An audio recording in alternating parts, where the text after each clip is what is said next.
नमस्कार दोस्तों, मैं शिवमन सोलंकी अपने YouTube चैनल लॉ टेक्स्टिंग में आपका स्वागत करता हूं। आज मैं आपको पुनः एक नए विषय की ओर ले जाने के आया हूं।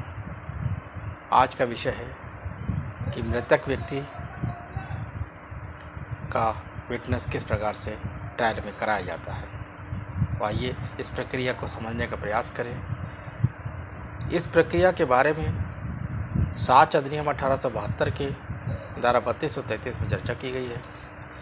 धारा 32 क्लास 1 के ऊपर मैंने अपने पिछले वीडियो में चर्चा की थी विस्तार से। अगर आप इसके 32(1) के विषय में कुछ जानना चाहते हैं, समझना चाहते हैं, तो मेरे अपने प्रीवियस लेक्चर को देख लीजिए।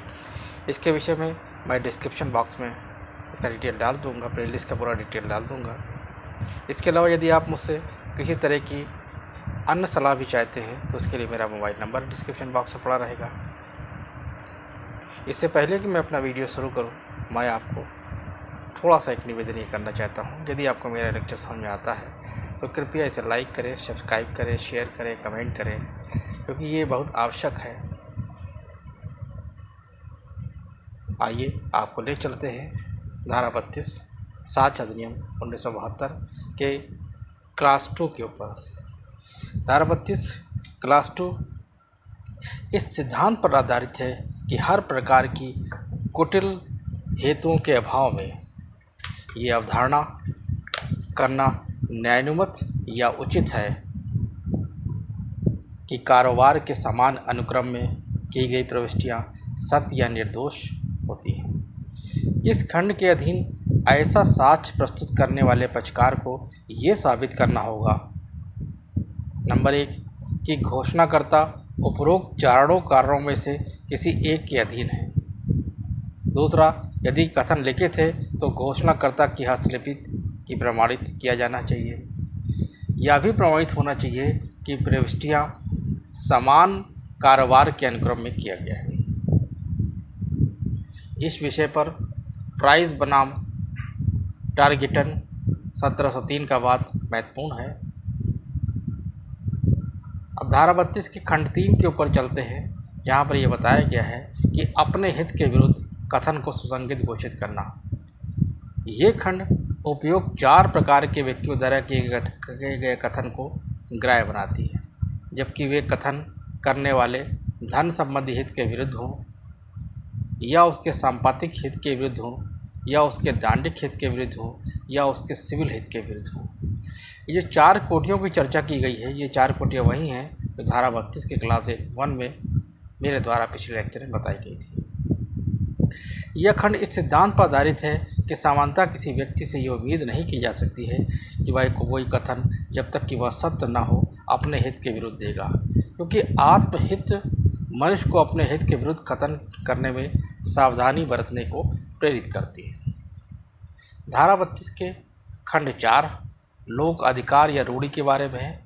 इस खंड के उपबंध जब प्रवर्तन में आते हैं, जब किसी लोक अधिकार, रूढ़ि या लोक या साधारण हित के विषय का अस्तित्व प्रश्नगत होता है, उसके अस्तित्व को साबित करने के लिए उपयुक्त व्यक्ति का कथन सुसंगत माना जाता है यदि नंबर 1 उस व्यक्ति का इस बात के बारे में अवगत होना संभव था। नंबर 2 वह कथन किसी ऐसे अधिकार या रूढ़ि के बारे में है किसी समविवाद के होने से पहले किया गया हो। धारा 32 के खंड 5 के ऊपर चर्चा करते हैं। इसमें बताया गया है कि नातेदारी के संबंध के बारे में प्रावधान किया गया है। ये खंड उपयुक्त 4 प्रकार के व्यक्तियों के कथन को ग्राह्य बनाता है, जबकि वह कथन किसी जीवित या मृत व्यक्ति की नातेदारी के अस्तित्व के बारे में हो, यह कथन करने वाले व्यक्ति के ज्ञान के साधन उपलब्ध थे, यह कथन संविवाद के पूर्व किया गया है, नातेदारी रक्त विवाद दत्तक ग्रहण पर आधारित हो। धारा 32 के खंड 6 में पारिवारिक बातों के संबंध में की गई है। यह खंड ऐसे कथन को सुसंगत करते हैं जो मृत व्यक्ति के बीच में रक्त विवाह दत्तक ग्रहण पर आधारित किसी नातेदारी के संबंध में हो, कथन किसी विल या विलेख में किया गया हो जो कि उस कुटुंब के मामले के बारे में हो, या किसी वंशावली या समाधि प्रस्तर या कुटुंब चित्र में किया गया हो। तो धारा 32 के खंड 6 में आपने देखा कि क्या चीज़ बताई गई है। इसमें आगे बताया गया है कि कथन विवादग्रस्त प्रश्न उठने के पूर्व में किया गया था। धारा 32 के खंड 7 समव्यवहार से संबंधित दस्तावेज के बारे में है। ये खंड ऐसे कथन को सुसंगत घोषित करता है कि किसी विलेख, विल या अन्य दस्तावेज में अंतर्विष्ट हो या उक्त विलेख आदि किसी समव्यवहार से संबंधित हो, इसमें कोई अधिकार रूढ़ि पैदा हुई हो या उसमें मान्यता दी गई हो या रूपांतरित हुई हो या प्रख्यात या प्रत्याख्यात की गई हो। धारा 32 का खंड 8 किसी एक व्यक्ति के नहीं बल्कि कई व्यक्तियों के कथन या भावनाओं या धारणाओं से संबंधित है। तो ये आपने देखा धारा 32 के 8 क्लासेस के ऊपर जो है आज मैंने चर्चा की है आपसे।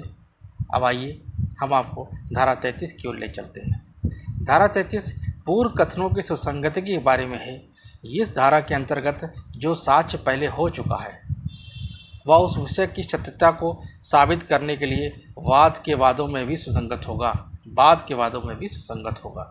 ये धारा सामान्य नियम यह है कि साक्ष्य प्रत्यक्ष होना चाहिए का एक और अपवाद है। इस धारा की सुसंगत शर्तें इस प्रकार हैं।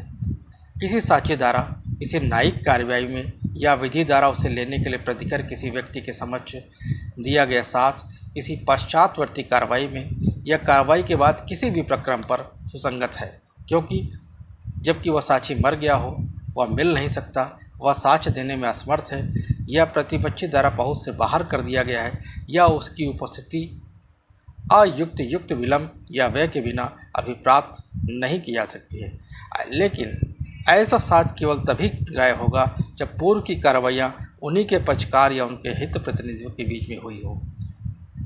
और दूसरा जो महत्वपूर्ण राइडर लगा हुआ है उसमें कहा गया है कि पूर्व की कार्रवाई में प्रतिपक्षी को प्रति परीक्षा का अधिकार और अवसर रहा हो और दोनों कार्रवाई में विवादक प्रश्न सारता वही रहे।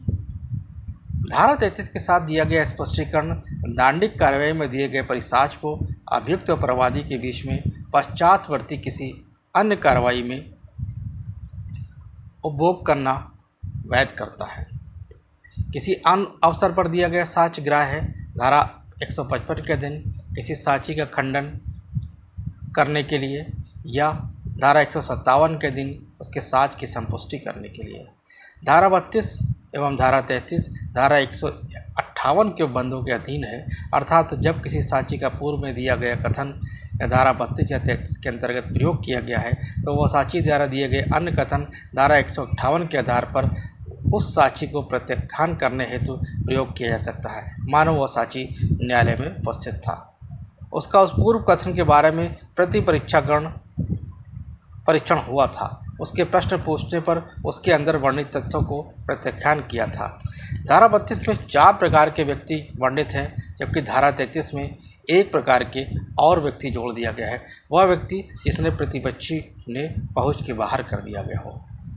धारा 33 किसी साक्ष्य द्वारा या किसी न्यायिक कार्रवाई के या उसके समक्ष किए गए साक्ष्य को उसे लेने के लिए प्रतिगत है या उस कार्रवाई के वाद के प्रक्रम पर सुसंगत है जब साक्षी मर गया हो, मिल नहीं सकता है, साक्ष्य देने में असमर्थ हो या प्रति परीक्षा द्वारा पहुँच से बाहर कर दिया गया है और उसकी उपस्थिति युक्त विलंब या व्यय के से प्राप्त नहीं की जा सकती। कार्रवाई उन्हीं पक्षकार या हित प्रतिनिधियों के मध्य हो। पहले कार्रवाई में प्रतिपक्षी को प्रतिपरीक्षा करने का अधिकार व अवसर था और दोनों कार्रवाई में विवादक प्रश्न सारथा वही रहे हों। तो ये आपने देखा धारा 32 और धारा 33 के ऊपर आज मैंने चर्चा की है। धारा 32 में जो 8 क्लासेस थे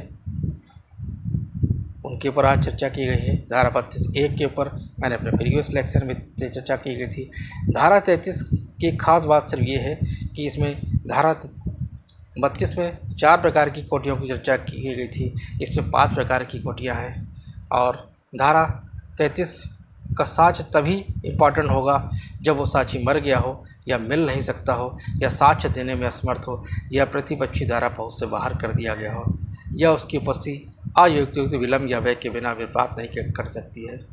लेकिन इसमें 2 राइडर भी लगे हुए हैं। वो राइडर ये है कि कार्रवाई उन्हीं पक्षकार या उनके हित प्रतिनिधियों के बीच में हो और पूर्व में जो कार्रवाई हुई थी उसमें प्रतिपक्षी को प्रति परीक्षा का अवसर प्राप्त हो और कार्रवाई के विवादक प्रश्न में सारथा वही हो रहे हों। तो ये आपने देखा धारा 32 और धारा 33 में वो प्रक्रिया बताई गई है कि अगर कोई व्यक्ति मर गया है तो उसके साक्ष्य को ट्रायल में किस प्रकार से इस्तेमाल किया जाता है।